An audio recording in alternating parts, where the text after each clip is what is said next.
Hello, everybody, and welcome to our second edition of the series of webinars on the origins of football. My name's Emmanuel Bucher, and I've had the privilege for the last 2 years almost now to work on this project of the prehistories of football. We here at the FIFA Museum, our core business is to look at the history and the heritage of association football.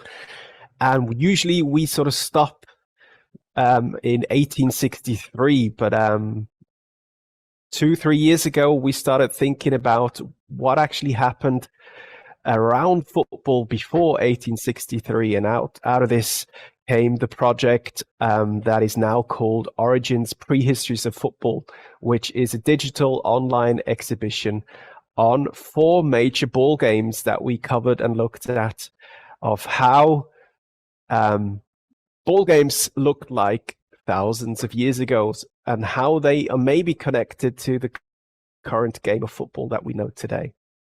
Now, last month we looked at the ball game from China at Suzhou, and this week, today, we are looking at our second ball game from the neighboring country of Japan, which is called Kemari.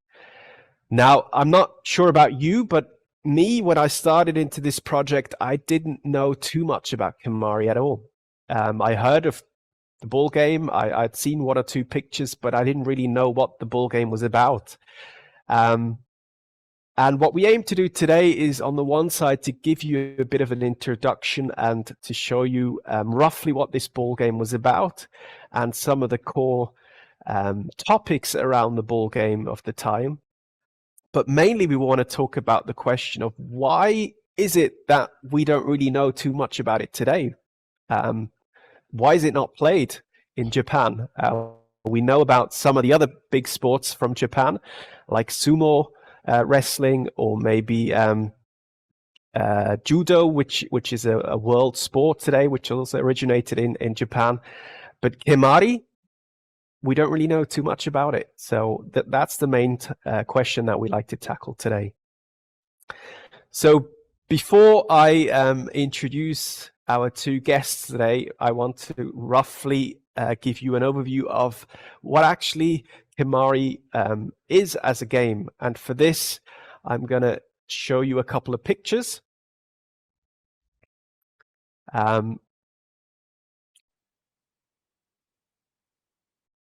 And I now need to be able to move forward. Perfect. So you can see here on the image that we also had in the exhibition online, the court or the field of play usually was a square, and you had 4 trees surrounding them. And these trees, they were highly symbolic for the ritual, and also to symbolize sort of the connection to the earth and to nature. But they also were used as a natural boundary for the court. And you can also see the amount of players. Usually Kemari as a sport was played with 8 players, 2 in each corner. You can also see that the gameplay involves the feet. So there's a clear connection to football. And you can also see that only the right foot was usually used to kick the ball. Now, there were different forms and versions, and it's interesting that Kemari was actually a game in its sort of original form of 3 parts. The first part is usually the warm-up, where each player has a chance to sort of get used to the ball, to get used to the surroundings and each other. And then the second part is dedicated to individual skills. So each player has a chance to showcase his individual skills. And that's where also the trees come in, where you can sort of use the trees to bounce off the balls and to show how good the control was and the technique.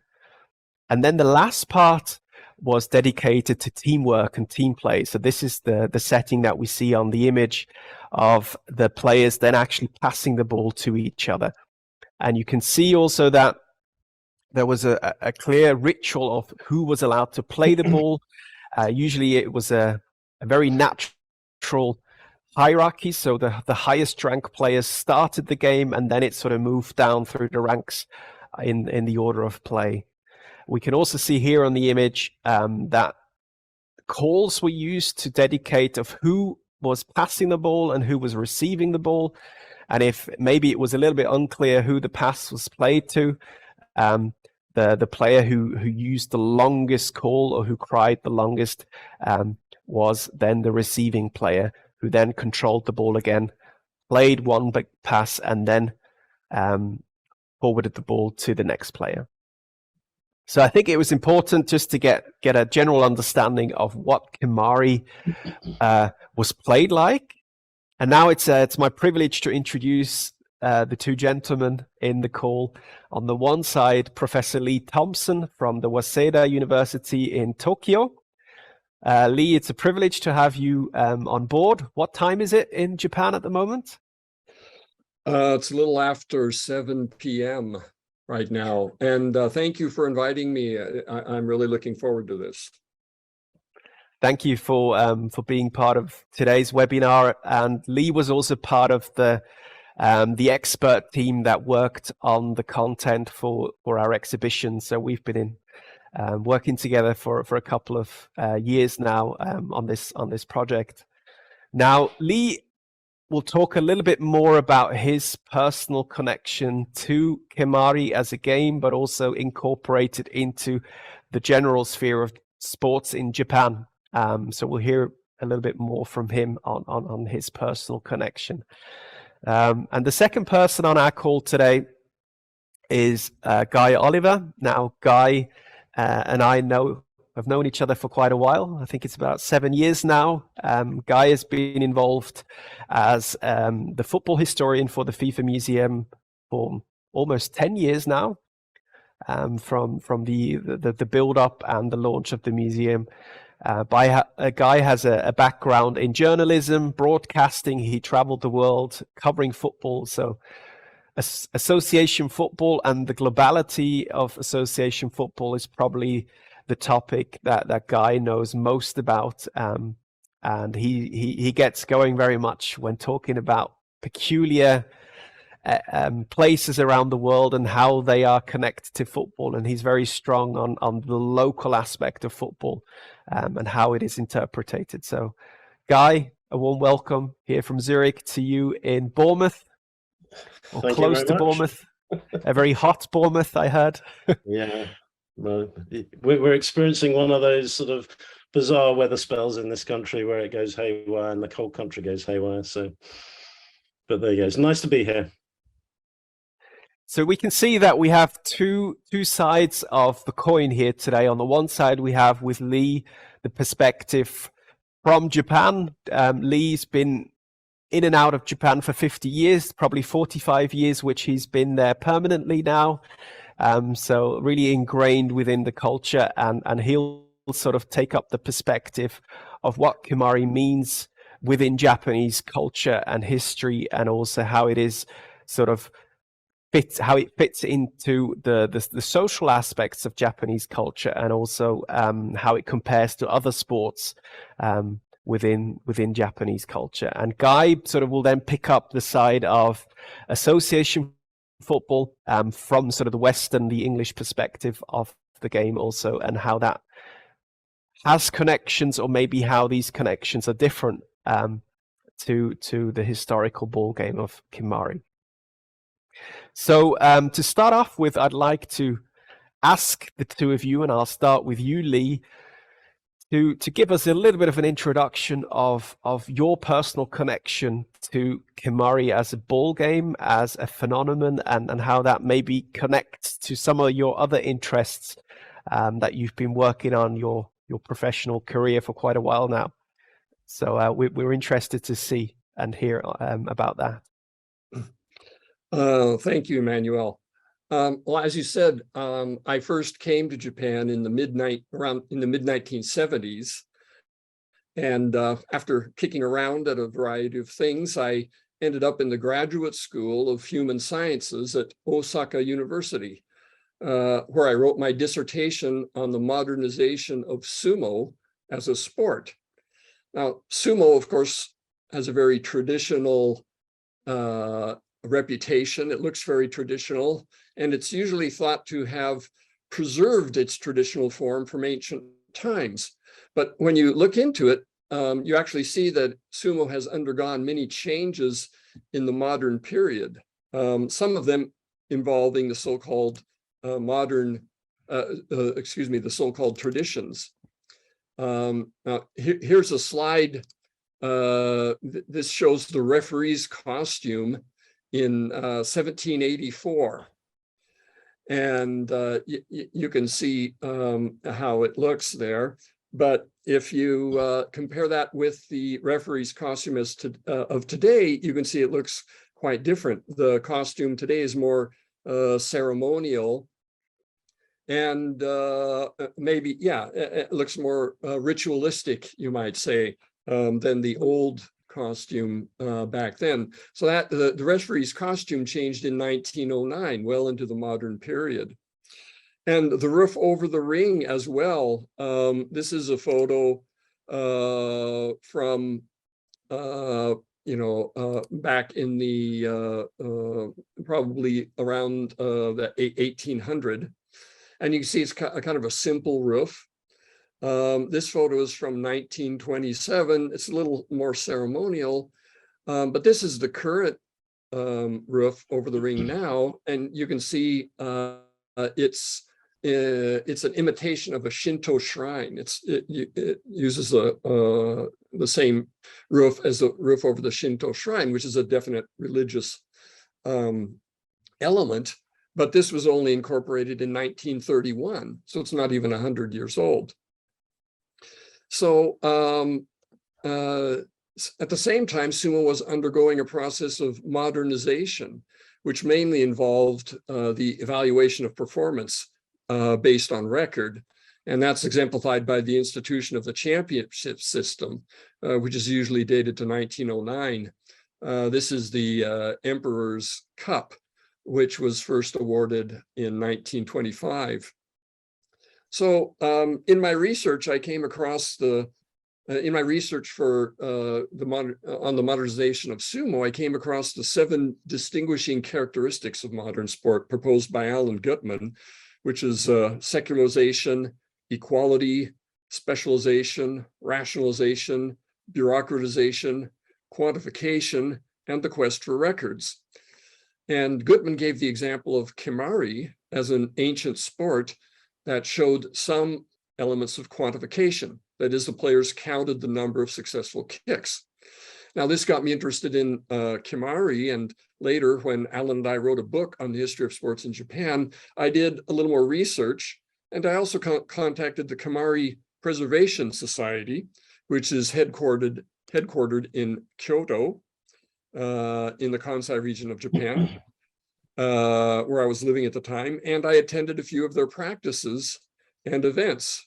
This is a photo from June 16th of 2002 at the Fujinomori Shrine in Kyoto. And this was shortly before the 2002 FIFA World Cup, that was co-hosted by Japan and Korea. And so it got a lot of attention. And these are a couple of photos I took back then.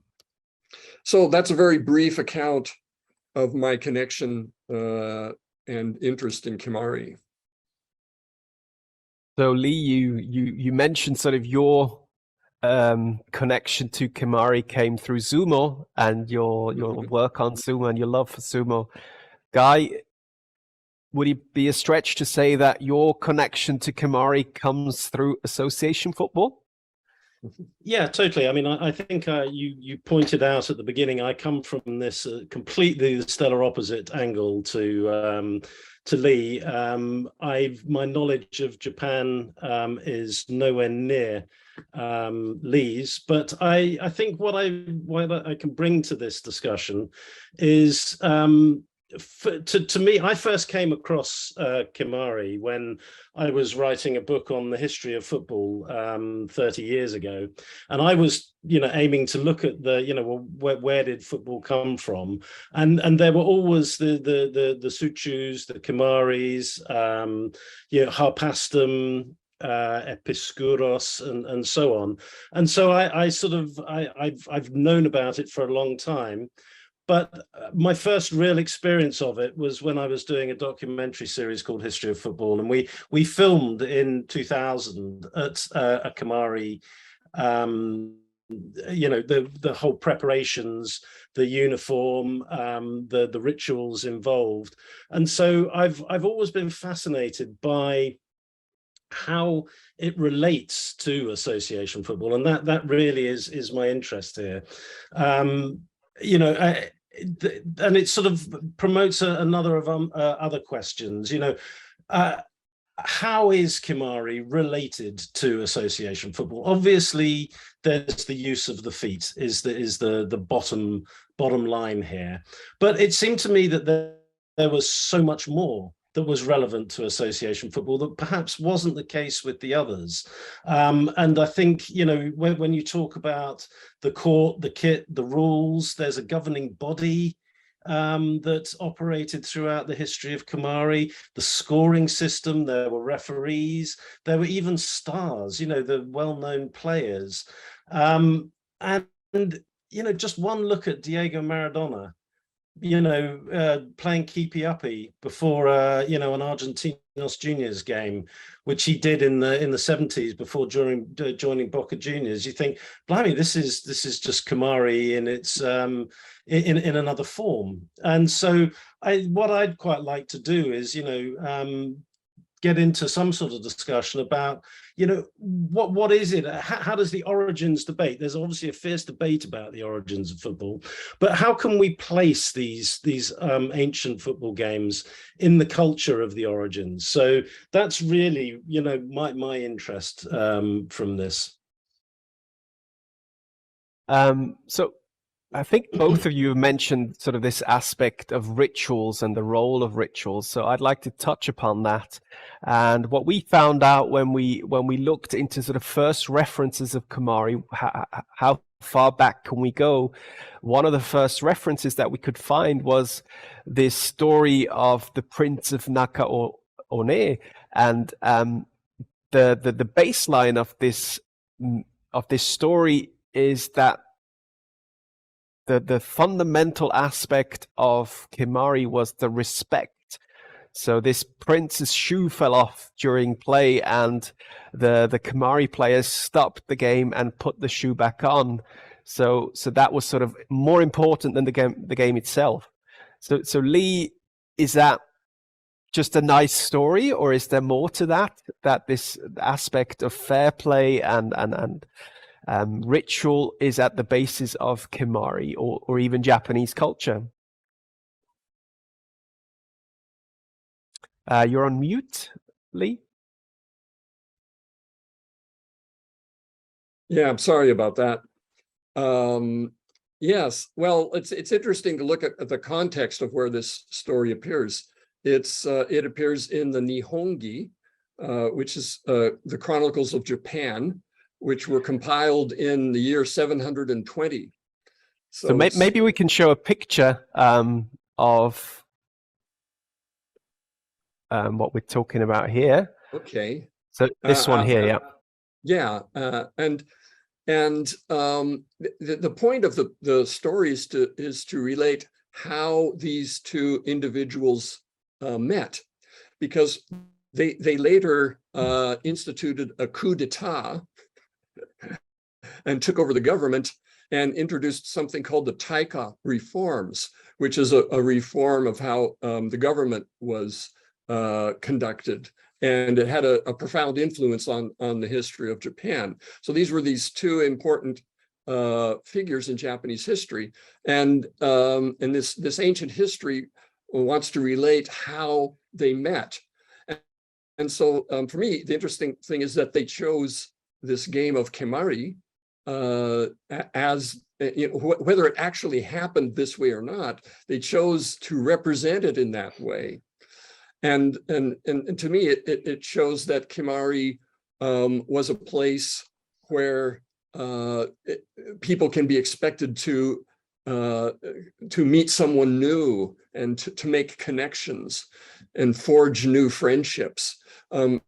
And these are all elements of sport as we know them today. So that's kind of what this story tells to me. Which is interesting, Guy. When I think about that, what comes to my mind is also the club of Corinthians in London, the historical football club from sort of end of the 19th, beginning 20th century. So I don't know, is that something that is also represented within football, within the history of football? Yeah, I think so. I mean, you just need to look at the slogan that FIFA used for many years, which was fair play. I think this is something that has always been promoted. I mean, there's the classic story of Corinthians when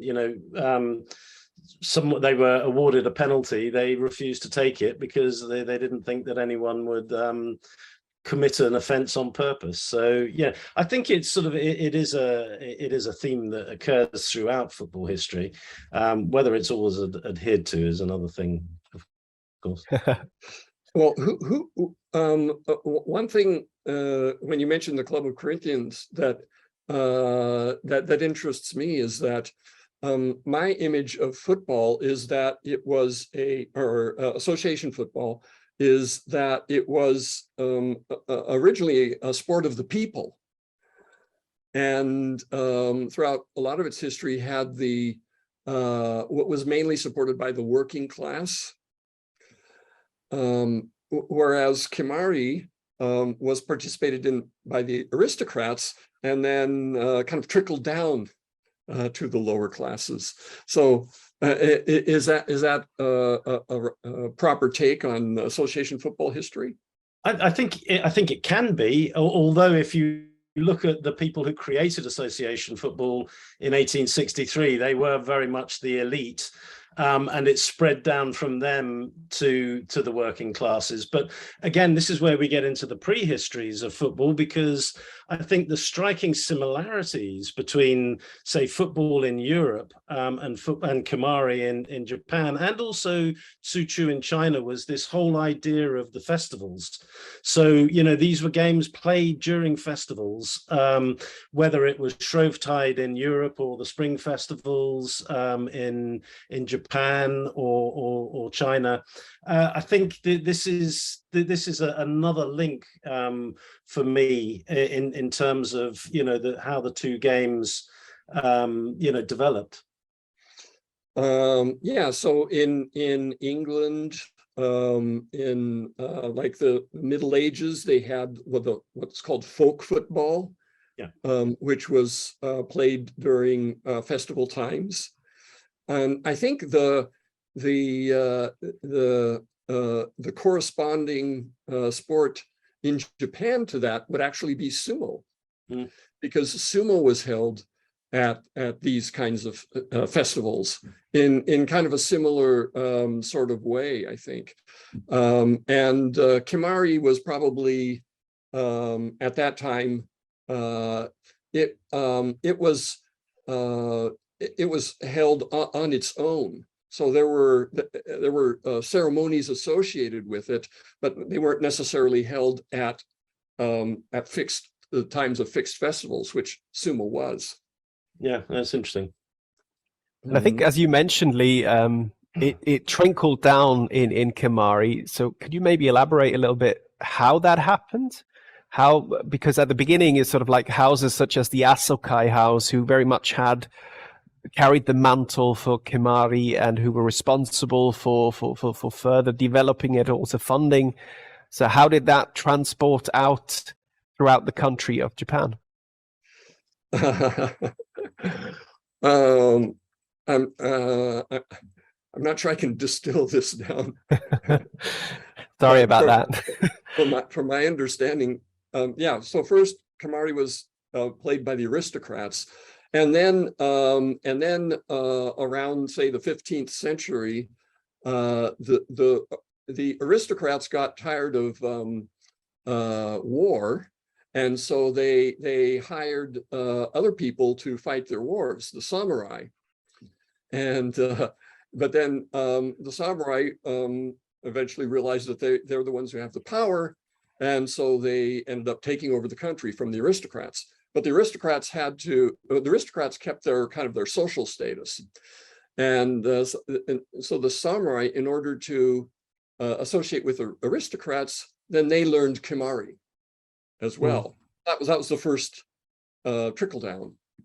And then there was a period in the country where the central government kind of lost its control, and people fled out to different parts of the country, taking Kemari with them. And that's probably the second stage of trickle down, where the samurai in the provinces began holding Kemari, and then some of the wealthier landowners in the provinces began to join. And yeah, that's a quick version, at least as I understand it. I think you covered that well. We also have a picture of to symbolize this a little bit, of the samurai on the left here that you see on the picture, watching noblemen playing the game of Kemari and learning from them. So this aspect of Kemari being a cultural capital is something that we also covered in the exhibition. And I think this is interesting, Guy. We've talked about this on a couple of occasions.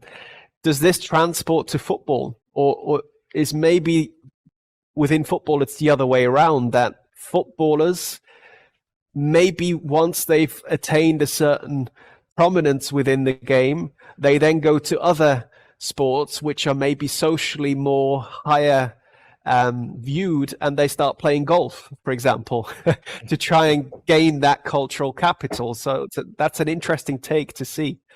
Yeah, I think that there's an element of that, and it's certainly, success in football gives you a status. You just need to look at Twitter and what have you to see that the successful footballers are all sort of putting their opinions about and people, huge numbers of people listening to them. So I think sport has always had that. It's certainly it seems to be that this was the case in Kemari more than others, maybe, where because of the links with the upper class. I think Kemari was a perfect illustration of using a sport to get ahead in society, and also among your fellow citizens, wherever whatever your rank was. And I think the samurai is a fascinating study of this. These fierce warriors, sort of suddenly sort of having to sort of learn the cultural capital of the aristocracy. They're playing Kemari and reading poetry. It's not really quite the image we have of the samurai but it shows you the power of sport and Kemari especially in transmitting this power. Yeah, you mentioned there. No, sorry, go ahead, Lee. Yeah, so like Guy pointed out, the different sports have their different cultural capital, and I think in England, as far as I know, sports like cricket or horse racing may have more connections to the upper classes. But there's a different kind of cultural capital associated with sport as well, and that's not necessarily through participation and prowess, but through knowledge.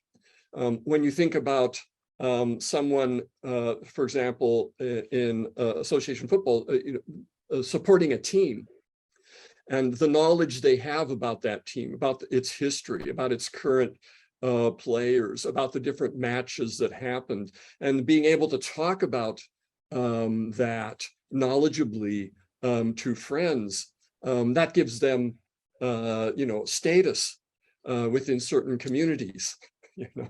And it might not be the same communities as other sports or as Kemari, but every sports has its kind of niche and its community and the communities have their relative statuses, I think. I think that's an interesting aspect. Do you know, is there any reference of that in Kemari or maybe also Sumo that you know of that talking or knowledge of the game is also cultural capital? Well, I think we see it in the history of Kemari, because and I think it's mentioned in the exhibit as well. One of the powerful samurai generals who encouraged his warriors to learn Kemari and become familiar with it. He actually says, you don't have to become proficient. He doesn't say it in so many words, but you don't have to become a good kicker yourself. But you have to know about the ceremony and stuff, so that you can associate with different kinds of people. So I think there's a similarity there, yes. And I think connected to that is also this idea of portraying a cultural phenomenon in other arts and other forms of arts. So poetry, for example, and the waka as an example, being an art form that also talked about Kemari. And I think that also says a lot about the cultural standing of Kemari at the time. But maybe we can show an example of one of these or two of these wakas that you can see here. And it's a very poetic and romantic form of talking about the ball flying through the air and through the sun shining. So what would you say is the relevance of poems and art forms like this? And was this part of the ceremony of Kemari? Or was this more of a side event around the sport?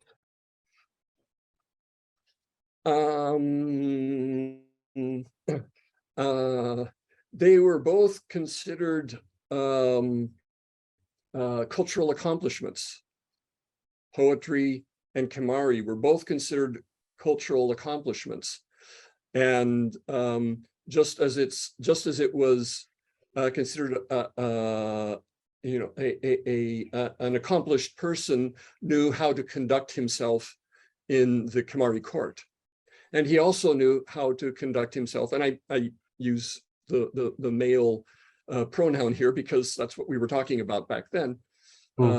He knew how to conduct himself at the poetry meets as well, because similar meetings were held to compose poetry as they were to compose to play Kemari. And sometimes even on the same day, they would have a poetry meet in the morning, and in the afternoon, the same people would get together to kick the ball.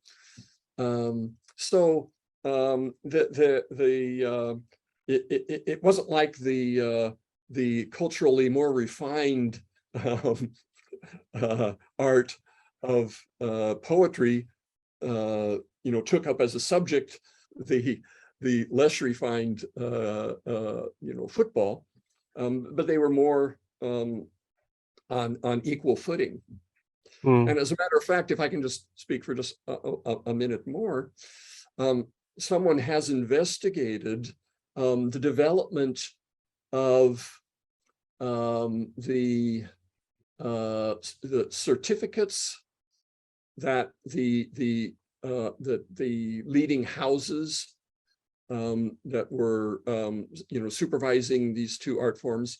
They investigated the form that these certificates took. A master of one of these art forms would give his disciple a certificate certifying that disciple's accomplishments. And the Kemari certificates actually predate the poetry certificates by several decades, if not more. And so it seems that that the form of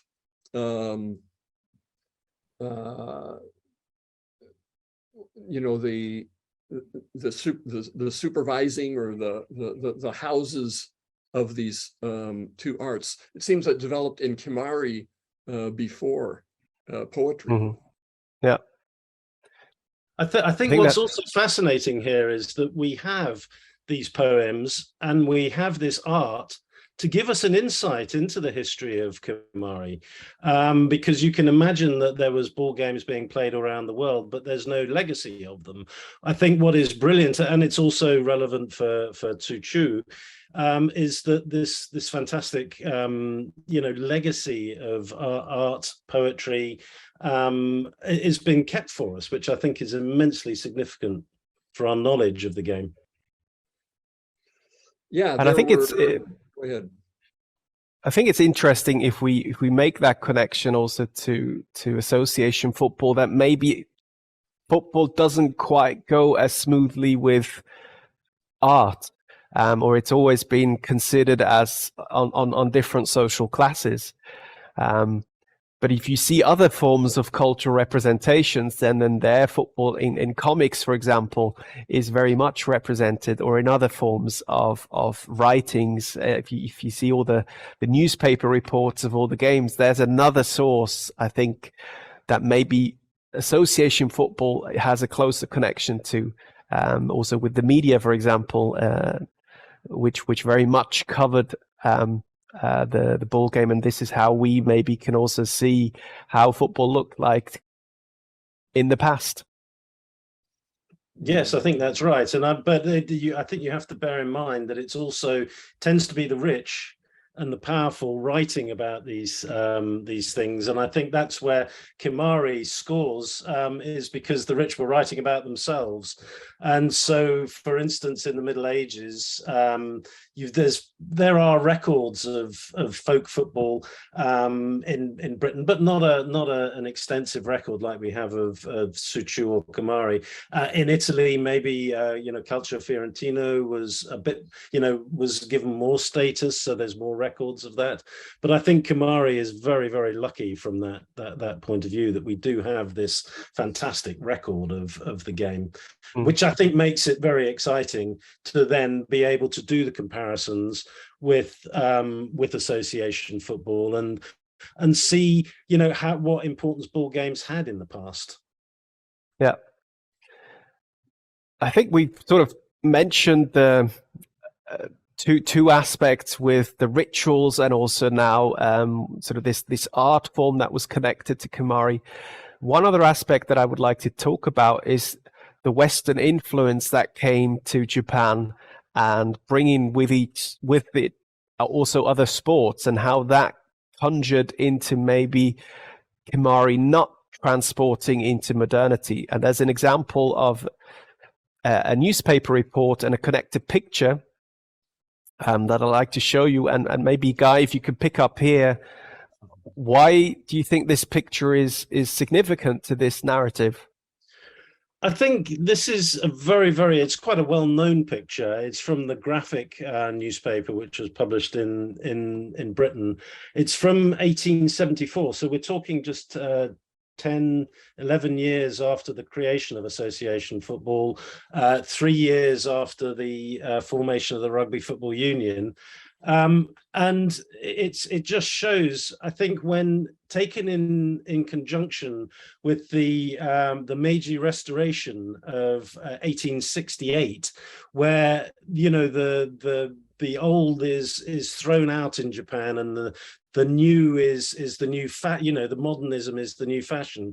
You've got a game of football. It's probably more rugby but then again, association football and rugby were very similar in those early days. But you've got a game being played in Yokohama, and I think what makes it really interesting is just look at the spectators at the back. They're all Japanese, and I think this fascination with Western culture, whether it's imposed or whether it's gratefully accepted, is I guess another question. But just that, for me, this image just encapsulates how problematic it is for Kemari to survive in the long term, because Kemari was all about the preservation of a way of life. It was about the preservation of the old values, and certainly when the Kemari Preservation Society is formed in 1903, they're preserving what Kemari was, not what Kemari could be in the future. And because of that, I think Kemari faced a very, very difficult future when a game like association football, and don't forget, rugby is very popular in Japan as well. It hosted the World Cup in 2020. I think it was 2020 or 2019, I can't remember. But you know, this is to me, this just sort of the whole problem with Kemari becoming you know, faced with that modernity is encapsulated in this one picture. So I think we mentioned the Western influence. Lee, would you say that the own sports such as sumo and judo to some extent were also competitors to Kemari, or would you say that the decline of Kemari doesn't really have too much to do with the other sports in Japan? Yeah, it's of course an interesting question. You know, why didn't Kemari survive as a viable sport in the modern age? You know, except by this, you know, very narrowly by this preservation society. And there have been other preservation societies for Kemari around the country as well, but we won't get into that. But nobody plays it anymore, and why not? Well, of course, one of the main reasons is, as Guy indicated, you know, the Western sports came to Japan and kind of took over. But some native traditional sports survived, like you said, Emmanuel. Sumo and judo are probably the most you know, well known. And so, what did sumo and judo do that Kemari didn't or couldn't? Well, first of all, sumo was established as a spectator sport before the modern period, and that means it had paying customers. And it's had rough times over the years. It's had some rough times over the years, but it's managed to keep that economic base of paying customers. As long as there were people who were willing to pay to watch professional sumo could survive, and it has. Judo, on the other hand, isn't a professional sport in that way. It's not a spectator sport, but judo established itself as a form of physical education. Education in the schools and otherwise in dojo, you know, around the country, little training centers in the cities that exist today, and so that provides a source of income for the practitioners. But Kemari wasn't established as a spectator sport. It didn't take the path of physical education. It was kind of it was dominated by this aristocratic class, which after the Meiji period kind of dissolved. Or I said, once we get into the Meiji period, it didn't maintain itself, and so Kemari kind of lost its main sponsor and never found another way. That's kind of my take on it. Although I think a more detailed research is necessary. Yeah. I think it's interesting to see that there's different influences that we also mentioned, which probably led to the decline and probably also to the extinction, if I can call it that, today of Kemari. Before we sort of move into the last section where we also want to open up for some Q&As, so if you're listening at home now today, feel free to pass on any questions that you have in the chat. You can do that now, and then we'll try and pick out one or two to bring to our panelists. One question already came in, and I'd like to quickly cover that by going back to the poem slide that we showed earlier. Let me just quickly find it, because I think it wasn't too visible. So the two poems that we showed here, and by the way, you can read them up on our website when you look into the digital exhibition on Kemari. But the first one of these wakas says, "The rays of the spring sunshine through the branches of the willow and make the football look like the white snow of the bygone year." So that's the first one. And the second one, "As the elevated football once occasionally joins the larks dancing in the sky, so does the crane join the young reeds in the marshes." So that was one question from David Kilpatrick. There you go. These are the two wakas that we mentioned, and there's some other on the website on the online exhibition. So feel free to read up on that. I think I'd also just add here, Emmanuel, is that this is not modern Japanese. The text is not modern Japanese. And so a lot of these wakas haven't been or are not very accessible. I mean, we had to find someone who spoke ancient, this old the old script to actually get these translated. So I noticed his question was, where can I find more? With difficulty. I think, and maybe Lee actually has a better idea of where there are more translations of these old poems. The short answer is unfortunately not. What we also notice in our research is that sometimes on images that you find, there's scribbles on them, and they could be indications of basically notes and jots of wakas. So we also came across some of these wakas on images that we didn't really know so far. So to sort of round up what I would be interested in, we talked about this idea of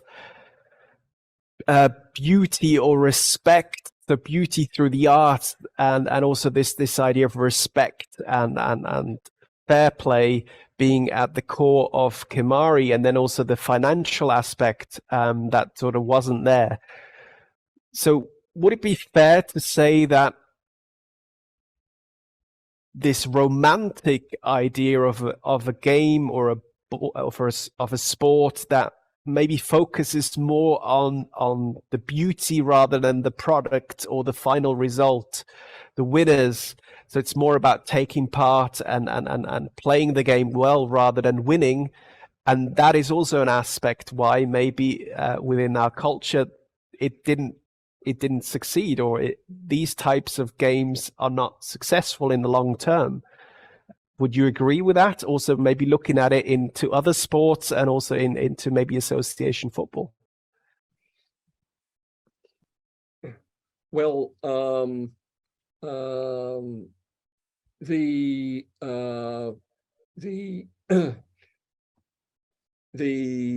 prioritization of form over content was probably more an aspect of the aristocratic form of the game.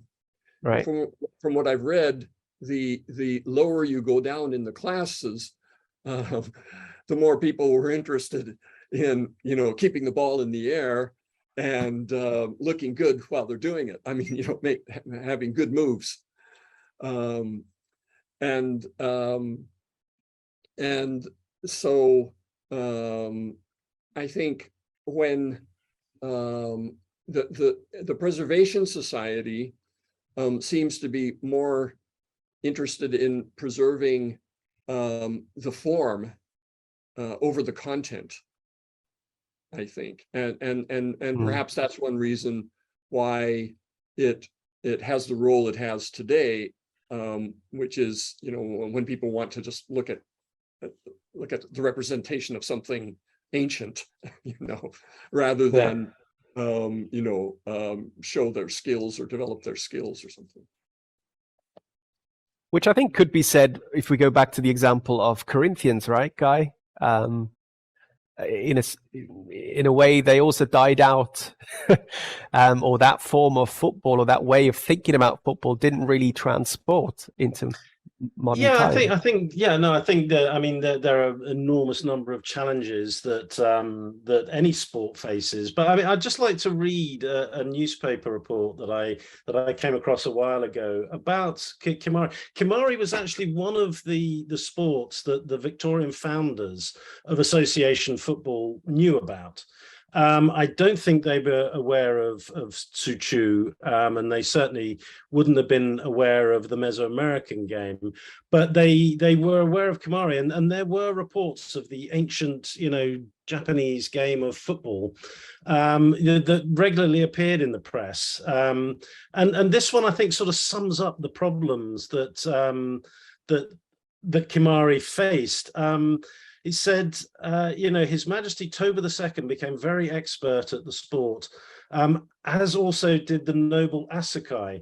And from that time, a sort of football club was formed at the palace. So they're dealing with the history there. But he said, during the days of the extreme poverty of the Mikado and his court, the Asukai family, notwithstanding their big rank, will want to eke out their scanty income by giving lessons in the art of playing football. And that's from a book called Tales of Old Japan by a British diplomat in the 1860s. But I think it shows just how problematic it was being attached to this old order that was no longer really relevant in society anymore. The Meiji Restoration stripped away all of the nobility and reordered it, and I think it just, I mean, we have to give it credit for being the one ancient game that actually survived. I mean, it did actually survive. Tsu didn't survive.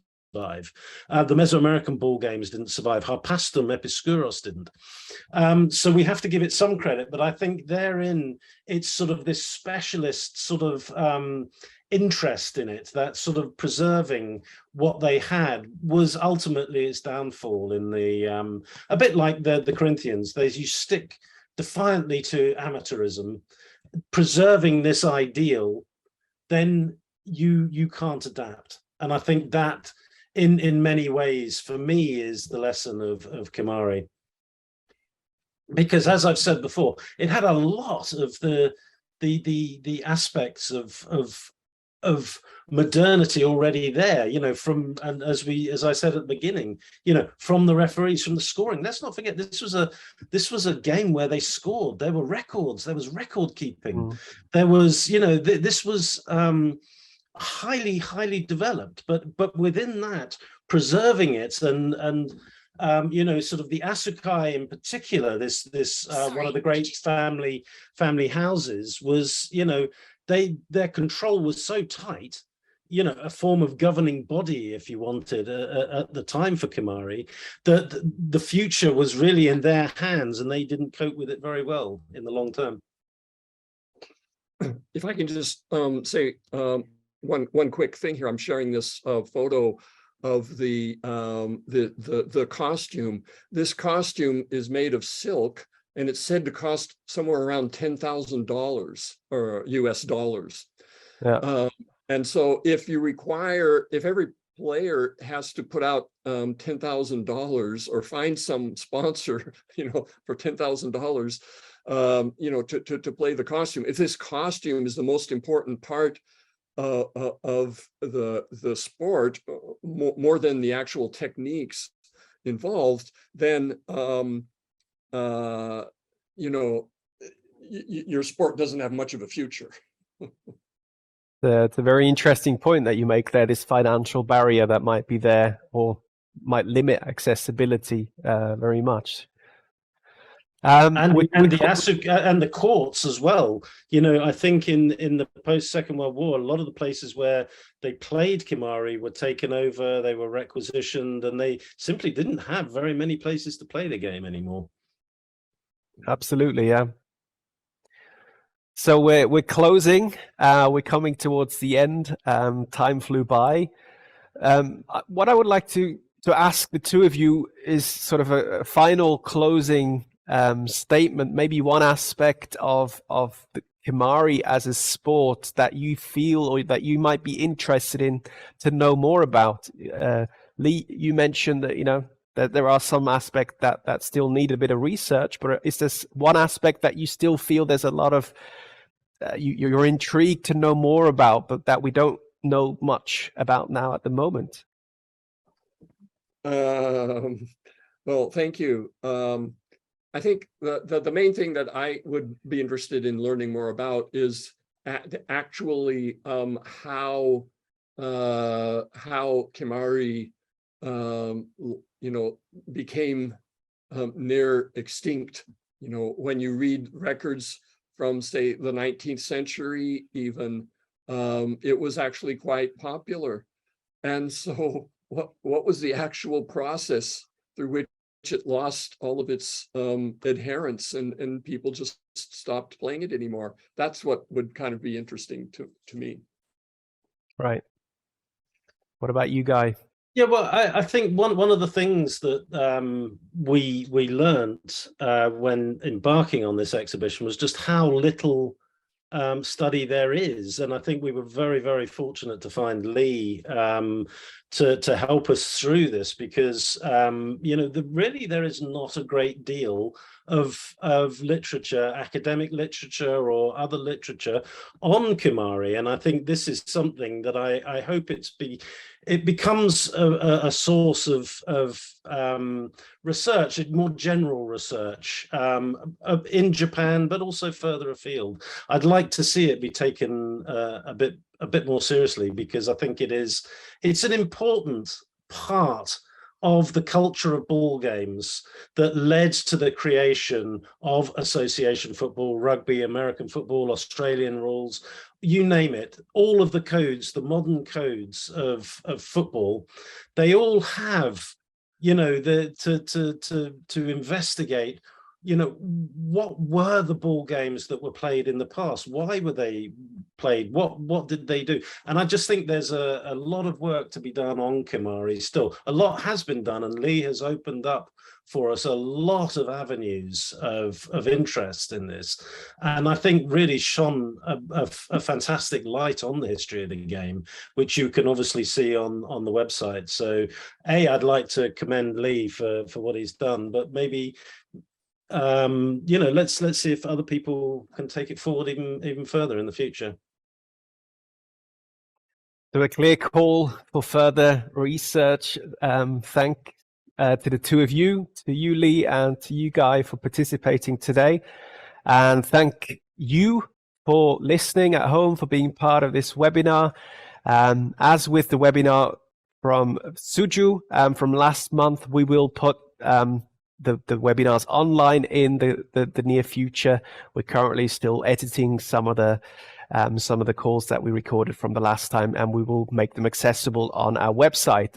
Also, we plan the next webinar on the Greco-Roman ball games. So Guy, you name dropped Harpastum today. We will be focusing on Harpastum and Episkouros, on sort of the Greek and the Roman influence on ball games and what role they played. Maybe I can show you the preview. This will happen on the 31st of August, so on the last Wednesday of August. And we will schedule that for 7 o'clock. Central European summertime, in order to also get our experts on board from the Western University in Ontario, Canada, Professor Nigel Crowther, who will join us, and also Tony Collins from the De Montfort University in Leicester from the UK. So that promises to be another interesting webinar on sort of the Greco-Roman aspect of the ball games. In the meantime, if you have any other questions, then feel free to contact the museum if you have any other questions on the webinar today, or also on the project of Origins Prehistories of Football. feel free to also read up on it. Guy mentioned it's online, it's available. The chapters that we talked about today, but also the other chapters. And this leads me to the final slide that I want to show you. Generally, this is a 4-part series of webinars. We're now in the second one. I teased the third one, and the fourth one on the Mesoamerican ball games will be at the end of September, last Wednesday in September. So check out our website for more information, and you can already register for those now. That's it from us here in Zurich, from the FIFA Museum. Thank you very much for joining us, and we wish you a great rest of the day. Lee, a great evening to you. Guy, good afternoon, and we'll speak soon. Thank you very much. Take care.